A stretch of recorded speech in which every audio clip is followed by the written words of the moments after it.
Okay, let me propose a situation to you. You are making a new mission. The player is a detective who just got some great evidence against a local drug lord. There are a few key witnesses that will finally put an end to the cartel operating in the area. But the car broke and now the player has to wait for a bus to take them and all the witnesses to the city. What's worse, the drug lord hired some thugs to make sure your witnesses won't testify against him, and they are closing in fast. The main goal is to make sure 2 of the civilians survive for 5 minutes, when the bus arrives and you can leave, completing the mission. So the task is to prepare a script, or multiple scripts, your choice. If any 2 civilians out of the initial 5 survive for a certain time period, let's say 5 minutes, the mission is considered successful. If 4 or all 5 civilians die, the mission is considered failed. A fairly simple situation. There are actually several different ways to reach a solution, so if you want to practice scripting, feel free to pause the video and come back whenever you have an idea. In a few moments I will present my solution, and then I will go through several methods of achieving this, with the difficulty of scripts slowly ramping up. Okay, let's look at the solution. I considered a few options and then decided to create 3 short scripts. The first one finds my civilians and assigns an event handler type killed to each civilian. When the event handler is activated, it calls a second script, which counts how many people in total have been killed. And finally, the third script waits for 5 minutes, then makes sure 2 people are still alive, then removes the event handlers and finishes the mission. Now let's go through a couple alternatives from the simplest to the most complicated solution, and towards the end we'll come back to the solution I presented and see what advantages it has in the long term. I will start by establishing some prerequisites. I assume you have at least some idea how to make a script and all that, and that you have at least some basic understanding of Arma's commands and how they work, more or less. Okay, we know that the command alive checks whether an individual object is alive or not. That's ideal. We also know that the command sleep makes the script do nothing for a certain period of time, so we can use that as well. And we can find our civilian units through variables C1 to C5. A little side note before we begin: for testing purposes I'm not going to wait the full 5 minutes each time I want to try out a new script. I will keep that to about 1 or 2 seconds and just see if the script is correct and if it does what it should. I would recommend you to always try to develop your scripts and mission flow in ways that allow you to quickly test out new things without wasting too much time. Now the simplest way of thinking is to just ask if they are alive or not.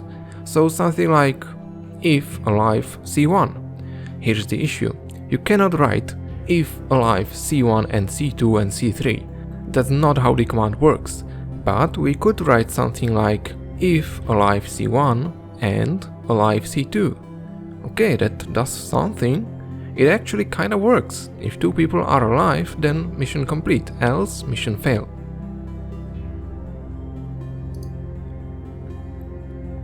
Here's the issue though. Imagine C1 gets killed, but the other 4 dudes survive. This condition fails because C1 is no longer alive and the player gets a mission failed screen. So, alright, we just need to get all combinations possible. With 5 people and at least 2 being alive at the end, that's just 10 conditions. If at least one of these is correct, then we know 2 people have survived. And it works actually. So with just a simple if-then construction, you already passed my test, well done. But you have to admit, it doesn't look very professional, and if I tell you that there's 25 civilians instead of 5, you will have to write many more lines of code.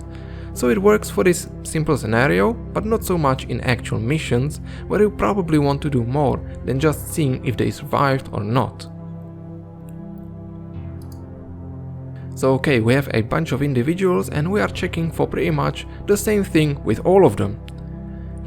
Those of you who are familiar with iterations and loops may have another idea in mind. Let's try one of those. Doesn't really matter which one you pick. For each? Okay. So let's get our list of civilians, put them in a nice array, and then run for each and ask if they are alive. Issue here is, how do you process the results? If you ask each civilian whether they are alive, how do you count the answers? Simple way, a variable. Just write whatever you want and use it as a variable. At the start we will say there's 0 living people, then run our for each code, and if an individual is alive, we will add a 1 to our number of living people. If they are all alive, we will end up with a 5. If they are all dead, we will remain at 0. Now we can just ask if this number is at least 2, and we are pretty much done. The exact same process can be done with similar commands that do the same. If you don't know for each but understand the for command, the exact same can be written with that one instead. And if you aren't familiar with either of those, but you know at least while do, then you can do the same by using another variable as your iteration index. Again, this code will do pretty much the same thing. We already got 4 different but perfectly working solutions. And the great advantage here is that I can easily change the number of people. I can just add another unit to this list and it will still work the same. I can also raise or lower the number of people who have to stay alive, and again, it's much easier to change around and modify to my needs. Well, how about we just abandon these constructs completely? There's no need to iterate over some array, we can solve the situation with just the right combination of commands. Again, keeping it simple. If you haven't yet encountered any iteration stuff, you can still comfortably write a command or two and be done with it. We need to count how many people are alive. We need to count. Alright, let's use the command count together with the command alive. And just like that, we have yet another solution. This time it can be condensed to only a couple lines of code. Let me just show you how variables or other commands are used here. If you go to wiki and see what the command count needs, you see it wants an array at the end here. We can either provide the array directly, or we can use a variable name that is equal to an array, or we can use another command that returns an array. That way we will always end up with an array in the desired place and the command will always execute the exact same. And finally, let's move to event handlers. Admittedly, these are a somewhat more complicated than the previous solutions, but hopefully I will be able to show you how much more powerful they can be. At the start we will add the killed event handler to each civilian. For simplicity we can keep using their names, but collecting an array of objects and then using for each can also work. And similarly to how we were counting the number of people who are alive with for each, we can again use a variable to count them again. Just remember this time we need to use a global variable since event handlers exist in a different namespace. So let's make a variable, set it to 5 for the number of people still alive. When the event handler gets activated, it just reduces the number by 1. And in another script we simply need to check whether this variable's number is at least 2, and that's it. All the logic is taken care of by the event handlers, the global variable keeping score, and by the logic by which event handlers work. So where's the advantage over, say, the count command and 2 or 3 lines of code? First of all, when done through event handlers, you can immediately recognize that civilians died.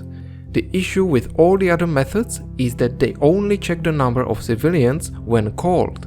Going back to our example mission, you could lose all 5 civilians, but then you would still wait the full 5 minutes for the script to tell you that you failed the mission.